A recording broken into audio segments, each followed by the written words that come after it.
Everybody say yeah. Yeah.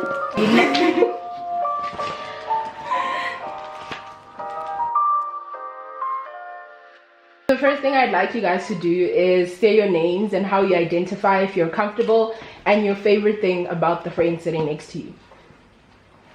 Hi, my name is Likona. Identify as pan. Well, I think. Gender pending, I don't know. But yeah, my pronouns are he, him, they, them. My favorite thing about her is that she's funny. Whenever I'm with her, there's never a time I don't laugh around her. Hi guys, my name is Tizana Randao. You guys probably know me better as Tamati Soup. Okay, sorry.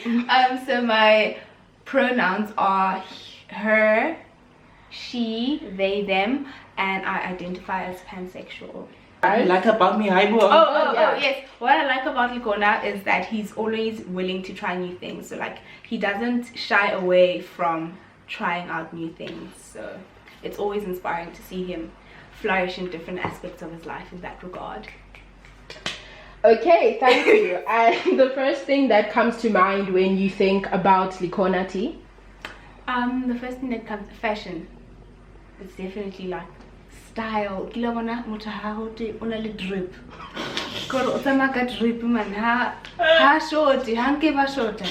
And what else? Yeah, that's the style. And Likona? Amazing, spectacular, really never been done before. Okay, the first thing that I think about her is like the Kwaito age. Should I elaborate? Like the Kwaito culture, the dress sense, the music taste, everything, lingo, everything, man. It's just Kwaito age. She was born in the wrong time. No, literally. I don't think she wanted it.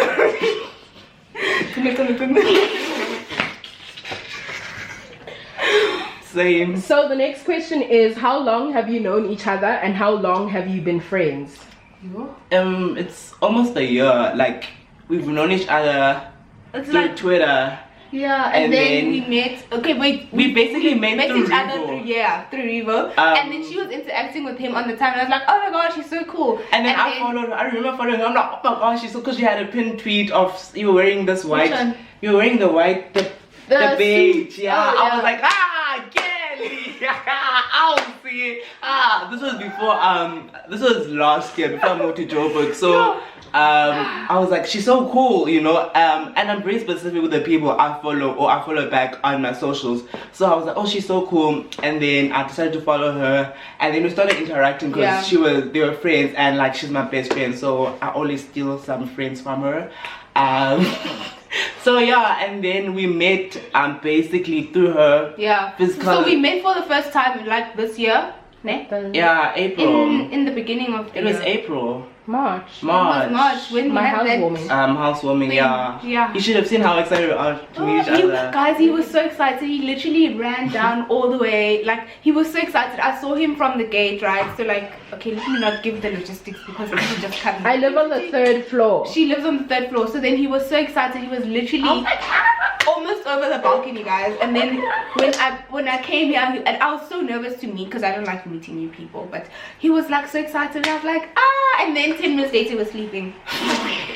But later on that day, we went out together. Yeah, and that was cute. And the next question is, how often do you text and or see each other? We don't see each other as often as we because should. Pretoria, Joburg. But like literally every time I'm here, I see you. Yeah. Or she makes the effort of meeting up with me whenever I'm here, even if it's 5 minutes. Yeah, hi, but it's never 5 minutes. But we don't speak every day, but we speak quite frequently. Like if it's something important, I'll be like, oh, this is the tea, this and this, everything was going well. And then she'll know that when the short list happens, I always tell her. So yeah, and yeah, I think we also just share things like random things as well. When you do meet, what's your favorite thing to do together? Do you know what's awkward? What? Since the first time we've met, we always He's going drink. to lie, guys. What did I say? I We don't always drink. Rivo never speak for touched me. alcohol. I don't know. Blaka, Chomi. I have videos. Where's my phone? I have evidence. I have don't know what receipts. it's all I have receipts of us drinking. Have you guys I have seen me receipts. drinking? We are You guys doing. are fucking We're doing sinister shit wherever we're together. We Anyways. are a troublesome. Rivo knows we can't be handled. Shame, guys, we were sick of us the other time. She's always sick of us whenever we're together. So We always guys, causing me and havoc. Rivo like causing havoc for me, and Nikona like causing havoc for Rio. Real. me and Nikona like causing havoc for Rivo, and then drinking and chilling. But like we chill and listen to music. Yeah. Like Always sharing normal, music as like well. normal stuff is like we chill, listen to music. But like we always like, to me, I feel like going out. It's like the thing is, there's no one who says no. Even when we're out, it's like, do you want to drink? I'm like, sharp. Even if we drunk, I'm like, sharp, let's go in. So like, there's no one that's like, so like, do you think this is fine? No one. There's no one that has that stop. And She's lying. She's lying, Your Honor. Lies. The lies. You know that video of Chloe where she's talking to somebody at the phone? She's like, you liar! I don't know. Put it in post. Please.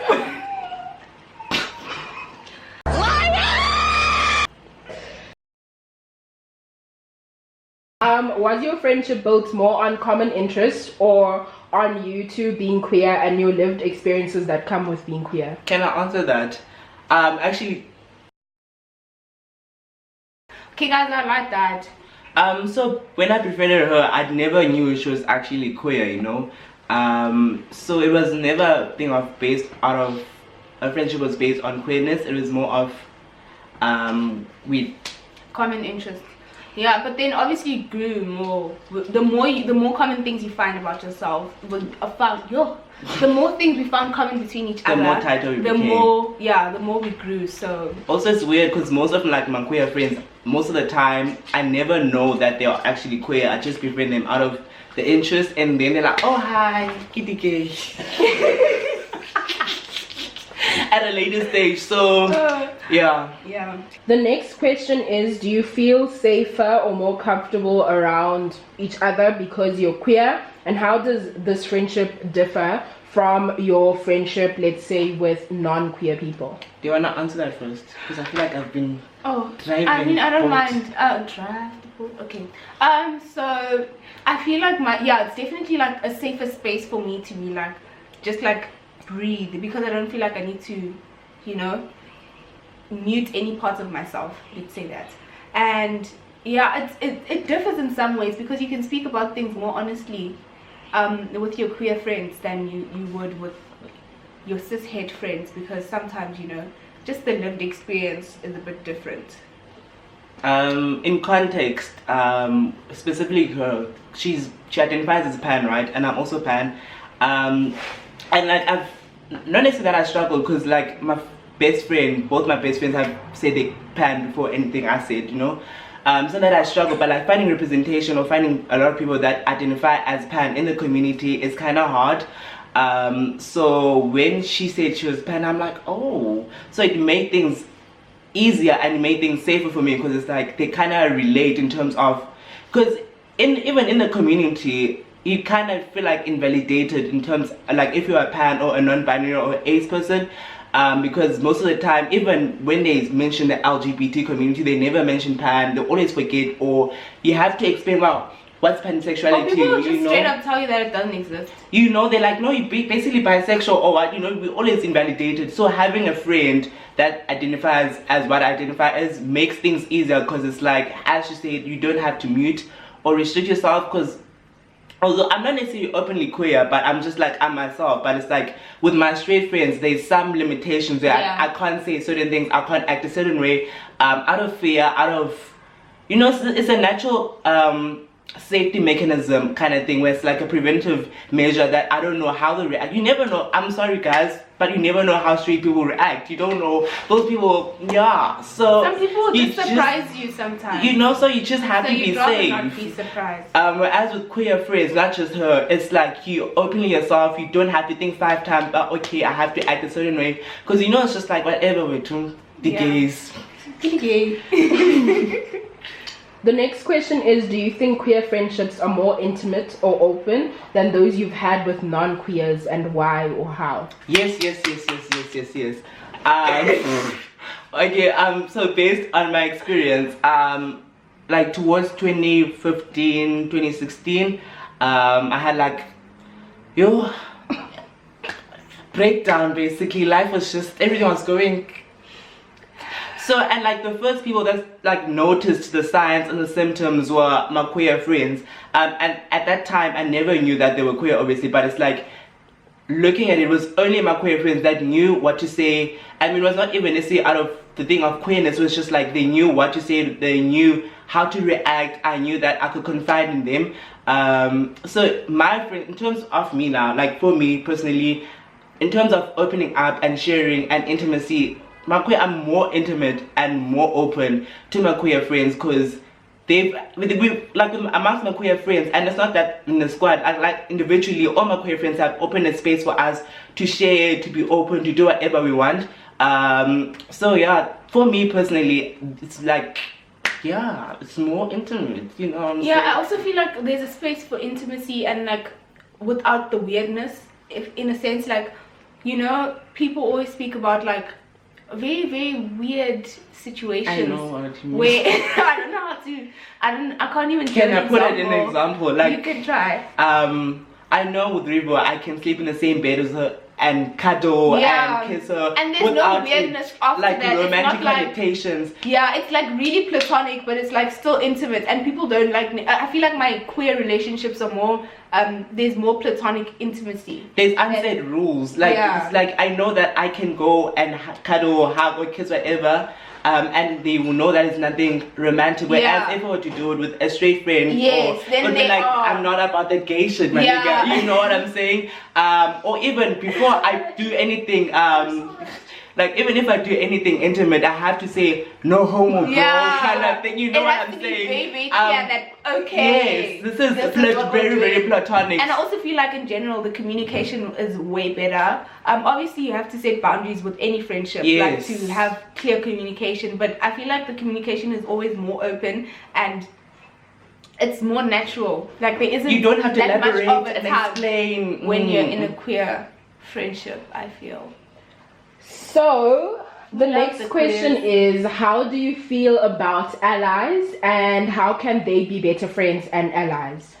Okay, I always thought so. I like them, but like there are some genuine allies that are genuinely like okay, sharp, who they educate themselves, they are aware, they know their boundaries. And then there are those ones that like, I'm allies, and then they're like, okay, please teach me about A, B, and C. Just say there's an internet, you can go, you literally search for Beyonce's pregnancy or Rihanna's pregnancy. How can you not go Google and our it's also queerness? not like intricate concepts. Like, you know, when someone comes to you with a concept that's like, okay, I know this and this, and then I'm not understanding, like there's a certain thing. People will literally want you to spoon feed them we have a friend as allies, and it's like, if you don't want to take the responsibility of allyship, then allyship, you shouldn't even like try and buy face with that, you know. And my other issue with, I feel like allies shouldn't try and take up space. In queer situations. Like there's a lot of space that they feel like they occupy. They're entitled to occupy because they're allies, when there isn't even space for queers to occupy in queer spaces. So how are you like taking up space, like as a cis het male, for example, in a queer space, and claiming allyship when you're not putting on queer people, you know? Or benefiting of queer culture, where, you know what I'm saying? Or like helping queer people like literally get their faces out there. If you're still doing it for yourself, then so you're still doing it for yourself. I mean, like there are genuine, but we appreciate, because you know, we need you guys there in the club when you say stop, you know. Why are you guys laughing? But yes, we need more allies, and we really need people to like educate. Also, that's one thing I want to say. Like, don't fight.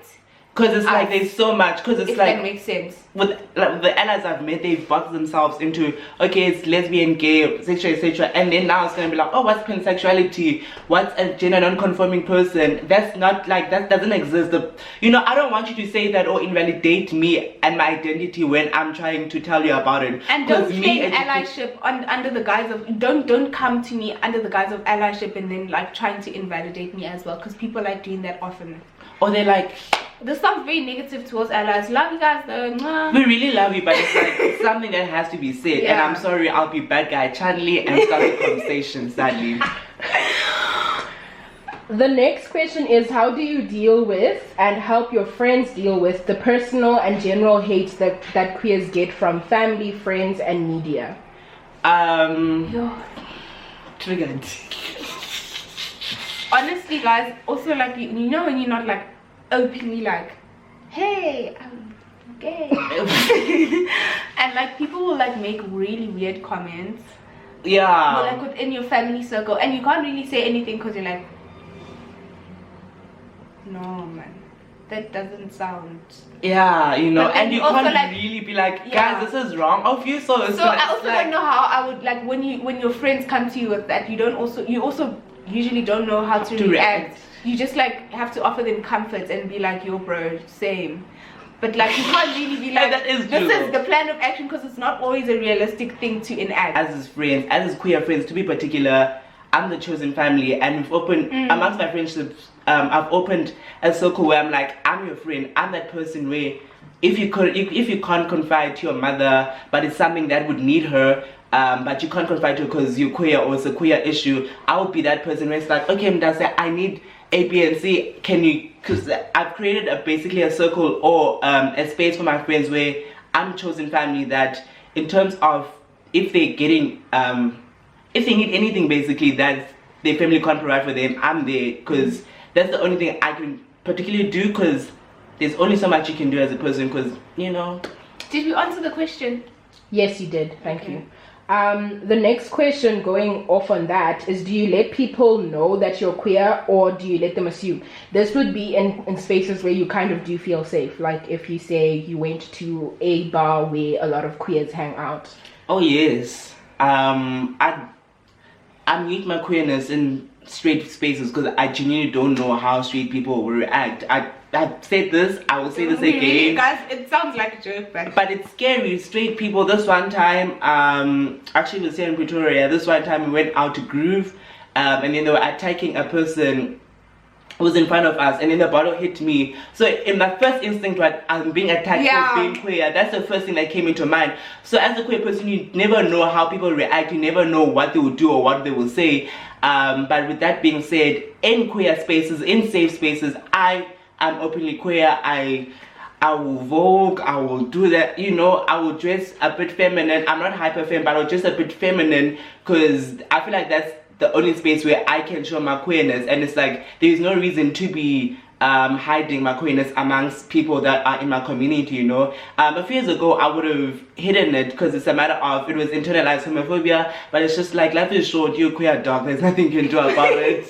These people are just like you. So yeah, with that being said, in queer spaces I am for queer, I show my queerness, and yeah. I don't know, I think I present as pretty straight, which is tense. I don't like go around saying like, hey, I just let people assume whatever they want to assume. Or like if somebody asks me, obviously like in a safe space, I'll be like, no, I'm pan or whatever. But I don't think that many people know. But it's also like on Twitter you'll be like more open about being gay, but like in real life, yes. Being a gay on the internet is amazing, it's like glorified, and then you go into real life, dog, what in the ghetto is so this? I don't think But it's also like there's a stigmatization of what, because you can't say you act as straight, because it's like you can be queer and present in a certain way, whatever way, and that's what I hate, is that there's a certain connotation that's attached to presentation of queer people. So you could be like this and you identify as queer, and I can be dressed a certain way and I still identify as queer. So yeah, but I'm saying like, I don't think people would look at me and say, so then if they ask, then they'll be like, so I'll probably be, I don't think I'm openly. in that It's similar to me, because it's like I'm never like in those spaces like, oh hi guys, I'm gay, you know, kind of thing. But like if you were to approach me on some, whether it's romantic, social, sexual interest or just friendship, I will open up and say sharp, or you know, same thing, bro. Yeah. You know what I'm saying? But I'm not gonna go around. I'm saying, oh, I'm gay. Hi, gay. Yeah, also like because my friends don't introduce me as a gay friend, so it won't be like. But also that is a bit. I don't like if you're gonna introduce me as a queer friend. On that note. Yeah. On that note, how do you deal with politics in your mixed groups, or even just your queer groups? In terms of desirability and looking a certain way, and there's a lot of desirability issues in the community and issues about how people present and if it matches what they identify as and stuff like that. How do you deal with that kind of stuff in your group or within your friendship? Is it present in your friendship or within your groups? For me personally, I've never had those issues. Like my friends, like them saying they identify as queer is more than enough. Whether they identify in a specific sexual identity or gender identity, they don't have to present themselves a certain way, or they don't, because it's a matter of like pronouns are he, him, or she, her, or they, them. You don't have to present yourself a certain way. But that's my friendships. But I don't know about other friendships. We've never had an issue where someone has to look a certain way or act a certain way to validate their identity. Okay, so same, right? But should I comment like just on my friendship or like in general in the community? In your general experiences. In my general experiences, I have seen that queerness has, in some respects, been a bit, I don't know if performative is the right word. Yes. But like, so you need to have a look. You know, there's like, yes. In as much as, yes. oh, it's flashing, darling. The bachelor. No, it's the space. In as much as we don't want to be like, this is the face of queerness, there is a face of queerness, and that's so expected. when you don't necessarily conform to that, then you won't be accepted. You don't feel like you'll be accepted. Let's say that, because we don't know if we're going to be accepted or not. Because I obviously also there's some questioning of your queerness when you don't present in a certain way. Yeah. So like I feel like in my friendships there hasn't been any. I would like to think that my friends would have come up to me and been like, bro, what you're doing is not it. But in my friendship groups there haven't been any weird desirability politics. But yeah, in the community it's like tricky, man. It's very tricky. It's very tricky, yo. Especially never mind. I'll talk the second last thing I'd like you guys to discuss, well, the two of you to discuss, is what not to say to queers. What advice do you have to sweetie. non-queers, other queers, anyone to not say to queers and queer friends? So who's the man? Oh, who's the girl? Oh, so since you bottom, does it make you the woman, or is he the dominant one? First of all, it's a queer relationship. There is no man or woman. It's a woman and a woman, or you know what I'm saying. It's a queer relationship. So can we cut that narrative out? Secondly, if someone tells you their pronouns, please respect them and use those pronouns. It's really not that difficult. It's they, them, he, him, also, she, her. When you're out, what is it called? When you're calling out someone, you don't need to misgender them. Please. It doesn't go together. Please, you even can if they call are someone out for problematic. being trash and being problematic and what problematic. And I've seen that on Twitter. But every single time people want to call out the queers, suddenly it has to involve. It gives them basically they feel like they're given a card to. Because now you're calling out the thing you don't like about them. You know, they're given a card to be queerphobic. I've seen it a lot. They transphobic, homophobic, queerphobic, and it's just like, my nigga, understand that this person is problematic. Okay, but no, they said things not to ask queers. We're veering off now. Now we're just Or say issues. Yeah. Oh, things not to say. Things not to do. Say. Stop introducing your friends as like the gay. The gay friend or the. Hi, please, my friends so they're gay. Like I'm just your friend. I'm just your friend, my nigga. I didn't ask. Literally, I'm your friend. So you don't say that with your straight friends, but okay, you know.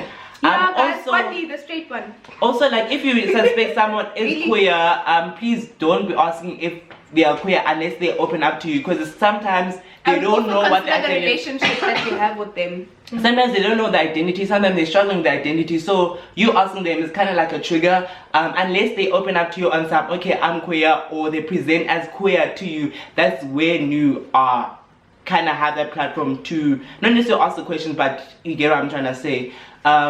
So yeah, also please ask someone's pronouns if you're not sure, and once they tell you, please respect them, because not everyone is And if cisgender. you do happen to misgender them by accident, then just apologize. Don't make a big deal. You Yeah. move on. Don't dwell on it, you know, because it's like.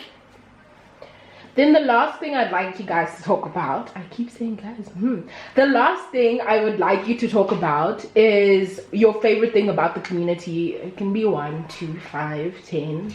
I really enjoy the inclusive spaces Same. that I've been to. It's like a different energy when you get to, like, I don't know, yeah, queer only events. Well, not queer only, but queer like, events, queer dominated events. It's like you It's just experience a different. different energy, and you're like, you feel more at home. So I really like that. Also, people are really willing to help.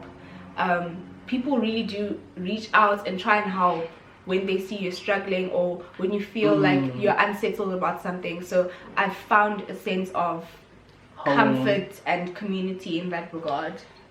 So I would like to make a background story before I start. I moved to Joburg this year, and as you guys know, it's more of a queer friendly city. So immediately as I stepped into Joburg, I saw how in the community everyone is allowed to be themselves. There is no, literally, you are yourself. The first time I had nightlife, in terms of queer nightlife, I was just so mesmerized. I was like, wow, this is amazing. People are themselves. People are dancing a certain way they can't, you know.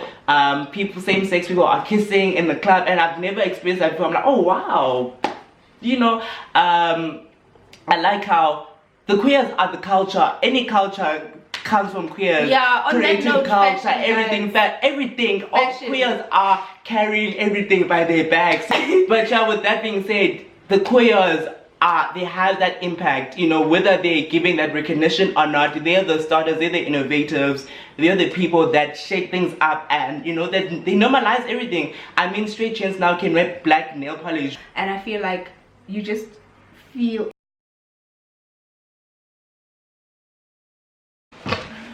Okay guys, I hope that you enjoyed me and Dikona speaking about things. Obviously these aren't expert opinions, but yeah, please don't forget to subscribe to my channel, Tamati Soup, TAMATISOUO. It will be in the description mine below. too is in the description box. Please also follow me on Instagram, i.tamati, and on Twitter, i.tamati_. She'll put all my details. Just follow me.